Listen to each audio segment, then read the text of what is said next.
Canadian feed, I don't have it on. USGS doesn't report it, and Canadians don't have a good earthquake 3D feed. Anyway, you'd see it. It's a stepping stone path of zeros and ones that are going down across here. And it connects from Alaska down into the northwest USA. And then we get into the U.S. and, man, dude, down here to the south, what do I got to say about this? So many people writing me, guys. Where are you, they said. I said, I didn't know you guys cared about fours down in Southern California and down in Nevada. Every time a 4 hits, everybody tells me not to worry about it and that they get that kind of stuff all the time. Let's go look it up. Let's go down into Southern California first, and I'll issue my forecast. I'll tell you guys what to look for. I've got family out here. They actually called and asked. It was on the news, and they know people in the area, of course. They got friends and stuff that live there, and they're asking me what to look for. And I told them, there's going to be 2 things that happen in the next few days. Southern California is going to get hit by a 5 down by Salton Sea and San Diego. And up north in Northern California, actually off the coast of Oregon, we should see a 6. So here's our earthquake epicenter for our 4. And now I'm going to back it out ever so slightly. And I'm going to turn on my place marks. Check this out. Look what's here. 2 large sets of transmitters plus a 3rd set that's not even marked. And I'm going to show them to you. We've got a big AM radio station transmitter. 5 antennas on the hilltop. 1, 2, 3, 4, 5 here, right? And then across the highway or across the road, we have 1 giant FM transmitter antenna. We're putting out a lot of radio waves here. And the earthquake is coming in directly at the electrical substation that's supplying power for the area. So we, again, right next to it, AM transmitter and FM transmitter. What does that have to do with anything?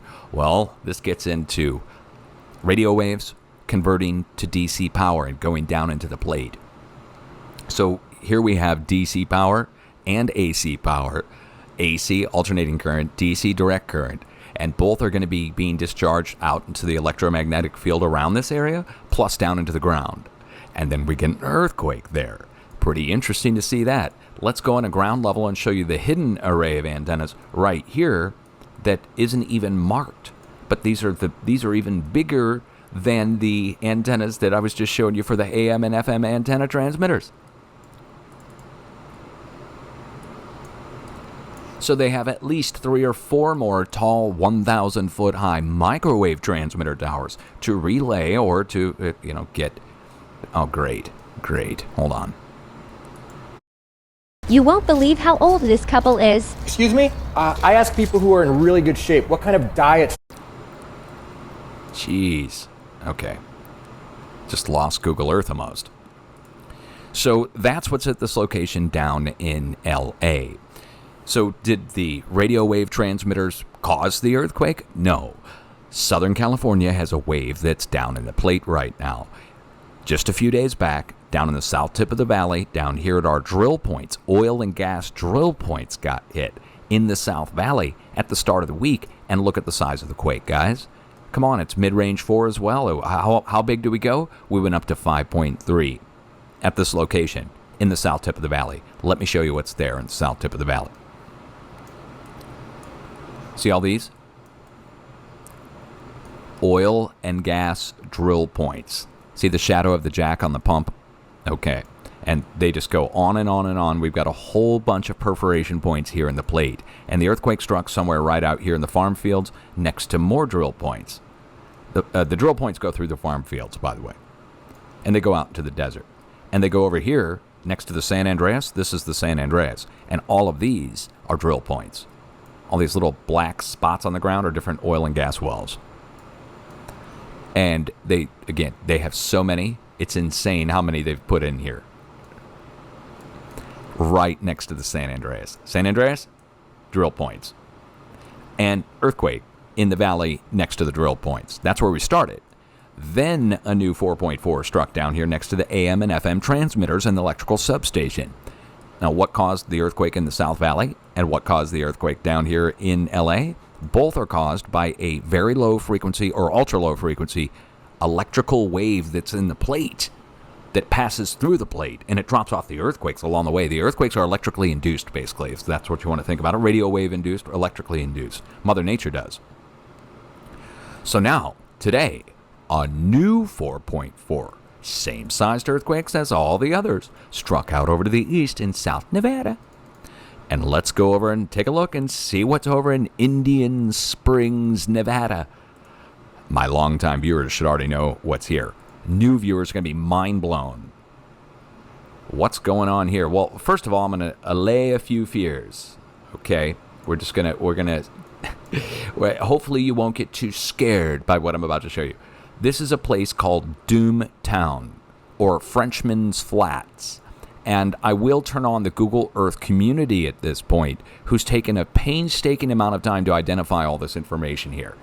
So this goes back to the nuclear tests that they did back in the 1940s, 50s, 60s, 70s, 80s, and 90s. And they blew the crap out of this place. All these little craters, well, not little, all these big craters are different underground nuke tests, like this one, a random I clicked on, U.S. Nuke Operation Keel, K-E-E-L, December 16th, 1974, 20 kilotons. Right next to it is another one. U.S. Nuke Operation Purple, purple as in the color, March 18th, 1966, just 7 kilotons, just, right? So they did surface tests here, and of course our earthquake is coming in just down next to Indian Springs. Here's the nearest town, right over the mountains. What else do we got going on out here? UAV shadow over spotted range. What are the... They must have updated that imagery. Now there is something right next to the nuke sites right here. So here's our nuke sites, and this location right here is very well known. It's called Area 51. You may have heard of it before, and the double long runways of Groom Lake and all that good stuff. So we're on the edge of Area 51. We're on the edge of the nuke test sites. It's not that they're doing nukes there now. The reason there's a 4.4 there now is the same reason there's a 4.3 to 4.4 down in LA next to the radio transmitters, and the same reason there's a 4.4 to 5.3 striking in the South Valley. All three of these earthquakes are caused by a wave that's come down into California, and it's trying to make its way out over to Texas. Now today, in Texas, same time that the 4.4 is striking, we got a 3.5 to 4.0, some debate on that, striking over here in central Texas, Hermleigh, Texas. Now, Texas, 1,000 miles away, right? 1,000 miles to the east. When you see what's in Texas, you're going to see a relation to what I just showed you in California. Zooming in, here's our earthquake epicenter. And what are these? These are square or rectangular pads that are on the ground. And if you zoom in real close, you'll make out there's some tanks and some pumps and some pipelines that connect between these pads. And some of them still have a large apparatus on it. We're doing fracking here. Pipelines connecting between points. They're using wastewater disposal, putting it down into the ground on old oil wells to get out more oil and gas via the fracking process, the wastewater disposal process that breaks apart the shale. All these little square pads on the ground are different drill points for oil and gas. So what does that have in common with what I was just showing you out in California? Well, out in California, out in the valley, drill points there hit. Then the AM/FM transmitters hit. Then the nuke test sites hit. And now Texas hit. They're all hit at weak points in the plate where Mother Nature's wave down in the plate is going to come up and precipitate the earthquake there. In other words, the reason the earthquake's striking there is because there's a reason the earthquake's going to strike there.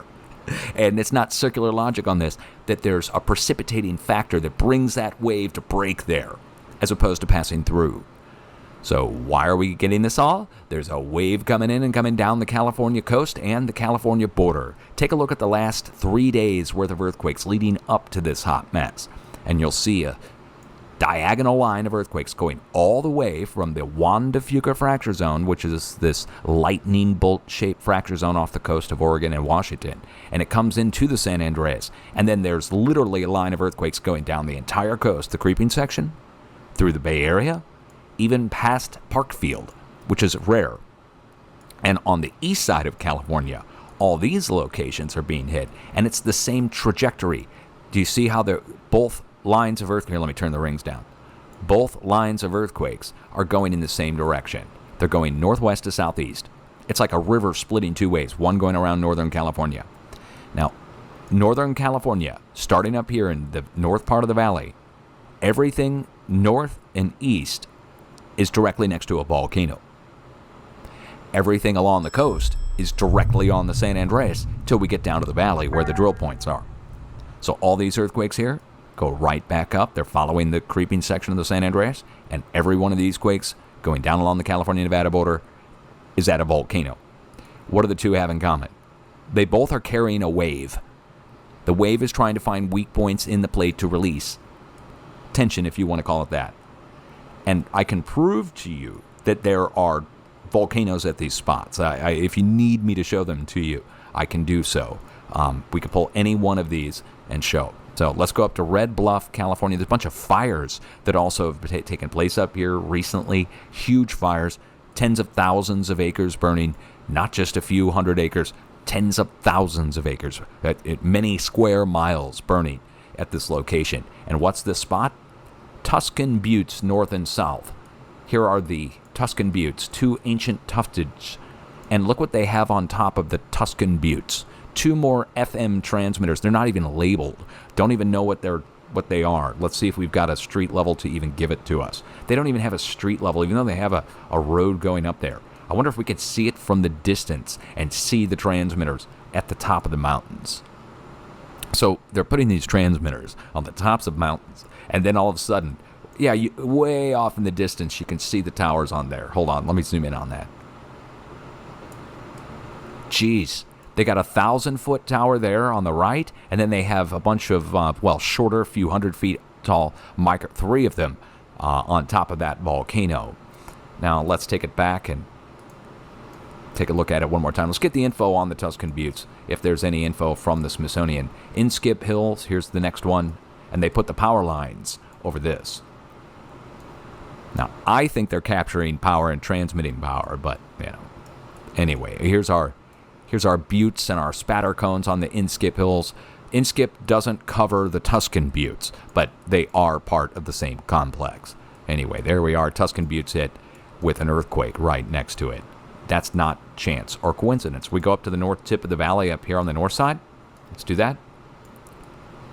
Right up here, Shasta Lake, Mount Shasta, the stratovolcano right here on the north side. And I always look within 40 miles, I've told you guys, and magma chamber for the greater stratovolcano can be down at an angle. We are 60 kilometers or, 40 miles, 42 miles down to the center of the lake. And on the west side over here, I'm going to show you 3 reasons why you're being lied to about your thyroid. Well, it happened to me. That's how I know this information. go over here. This is where our fires broke out. You see this triangular-like shape that goes up here into Plantina? Let's turn it this way. There we go. All right, now you start to get the picture. So you can start getting some weird stuff going on out here in the triangle. I wonder why. I just don't know why. Let's go up into northwest Nevada and go up here. Now, there was some controversy about this location. Up here in northwest Nevada, Fort Bidwell, California. Wait. It's look where this is.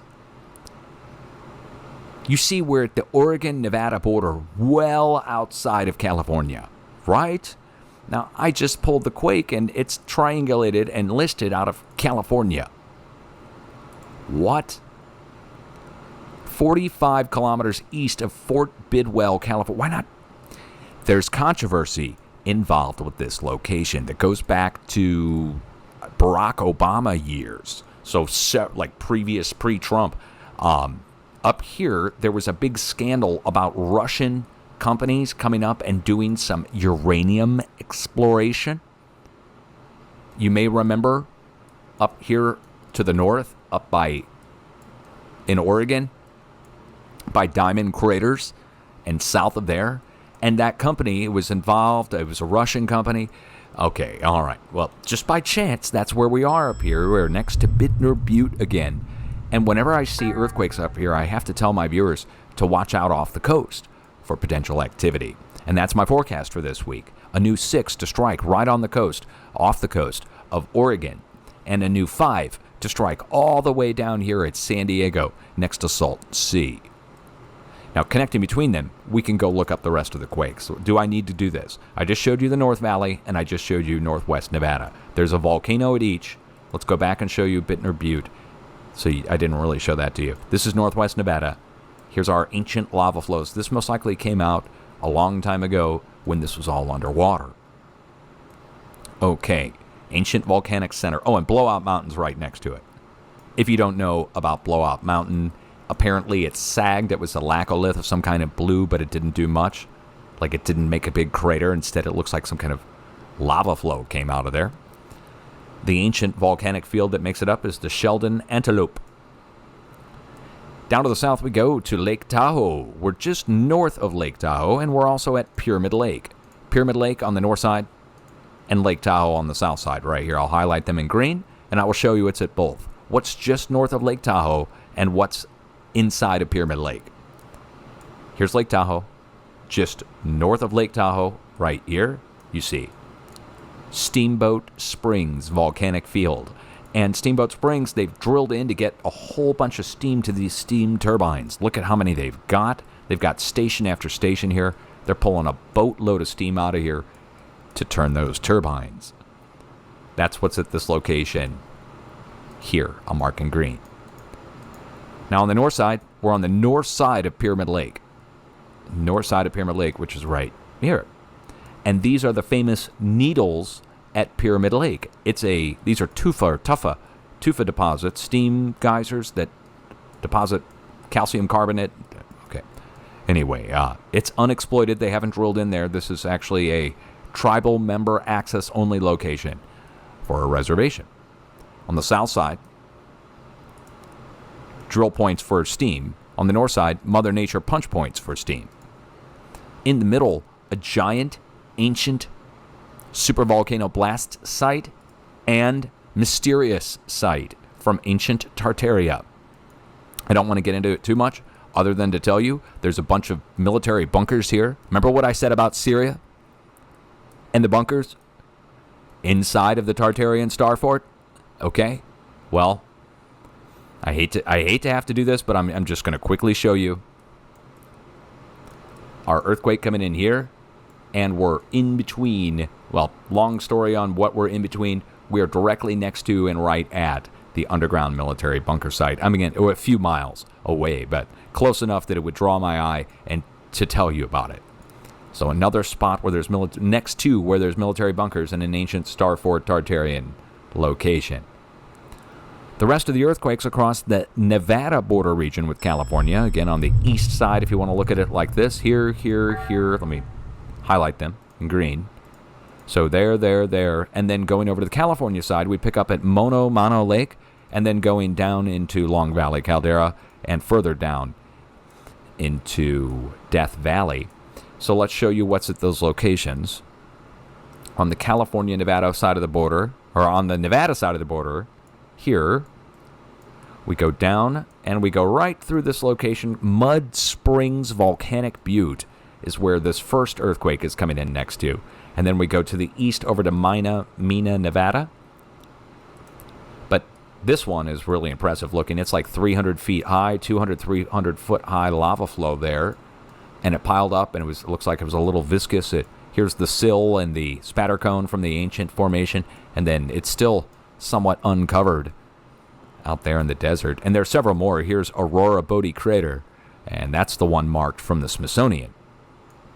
That's where we start. We go over here, and this isn't marked by anything. This doesn't have any geologic symbols on it and no USGS place marks. But it's a giant ring of laccoliths. So you can make out there's some black basalt and red igneous rock that makes up some of these on the younger, but each one's oval shaped, and each one is in a ring, giant ring of them. Laccoliths normally just bulge. They don't normally rupture. It looks like a few times this ruptured in the past. Let me zoom in and show you. Okay, and this, huge, right, several laccoliths, is the same size as what's right across the border. Mono Lake and Long Valley Caldera. Or Mono Lake. Mono. Okay, there and here. This is the known supervolcano, Long Valley Caldera, with Mammoth Mountain and the others on the back side. So if we jump across the border here, and here's our laccoliths. It's the same size. It's just a bunch of bulges in the plate as opposed to blast point. So we have a huge ring of laccoliths, the same size as the supervolcano next to it. And we're getting earthquakes at both. Let's go back and take a look at the quakes one more time. So earthquakes going out again, and then going across to Mono Lake, then down through the supervolcano, down into Death Valley. What's down in Death Valley? We come out of the supervolcano and go down here to Bishop, California. Take a look. The Big Pine Volcanic Field is where we go down to. Crater Mountain Volcano. I told you there's volcanoes at each spot across the California-Nevada border that we go to on each one of these quakes. So this wave, this seismic wave, is coming in and it's dropping off the earthquakes along the way. It goes down the coast, follows the San Andreas, no duh, following the plate boundary. It goes right down to the drill points and hammers into the drill points and the AM/FM antenna transmitters. The same seismic wave, electrically induced in the plate, goes around the north side where we have a bunch of stuff, volcanoes and power lines. Then we go down through our geothermal locations. The wave is passing through all these volcanic locations, dropping off earthquakes somewhat equidistantly spaced. Seeks out a weak point at the supervolcano, then spreads over to the nuke test sites. Then we have a diagonal line again one more time, going out of the nuke test sites, heading all the way down towards Las Vegas at this point. As a matter of fact, seeing this doesn't normally happen. If there's anything odd out of everything that I just showed you, it's this. The diagonal line of earthquakes extending further to the southeast instead of just going east, following our arrows. I don't have an arrow that comes out of this location and goes down into Arizona. This is heading down towards Hoover Dam. This is heading down towards Vegas. This is, they're microquakes. I know. It's not that big of a deal right now. It's all small earthquakes, but it's the oddball out. It's the one that really drew my eye, and I thought I need to get on and do an update because I needed to talk about this quake here anyway. It's a 4.4 in the mix of it all, in the middle of it, and then going down towards. Let's go see where we end up at with these small microquakes down towards the south. Why is it spreading? What's it spreading towards? Is there a fault there? These are all things I don't know. I need to go look up. So let's go check the USGS fault zone map. Okay. And U.S. faults. They don't have any marked faults here. Look, completely open and blank. No marked faults. All right, now we got to go look it up. Okay, paste in these coordinates. Go see where we are going. Whoops, I need to get the coordinates before I paste them. Why do you tell your patients to never use lotion on crepey skin? When I tell my patients to avoid moisturizing. Here we are. Let's get the 1.1. Nella. Oh, God. We're at the surface. These are surface quakes, guys. Going in a diagonal line out from the nuke test sites down towards Nellis Air Force Base. Are you serious? Oh, man. Okay, so like all base management's going to be watching this video. All right, guys. Much love from Dutch Sense. If I ever get drafted, I'm coming your way. Send me to a radar station at the North Pole, will ya? I'll figure out how to scalar over Russia. We'll do the weather back to them. So here we are. We're on the north side of Vegas. Is that what this really is? It really is. We're on the fringe edge of Nellis Air Force Base directly. What is this? What are these? What are those? Uh-oh. This to me looks like some kind of shooting range or something. Or giant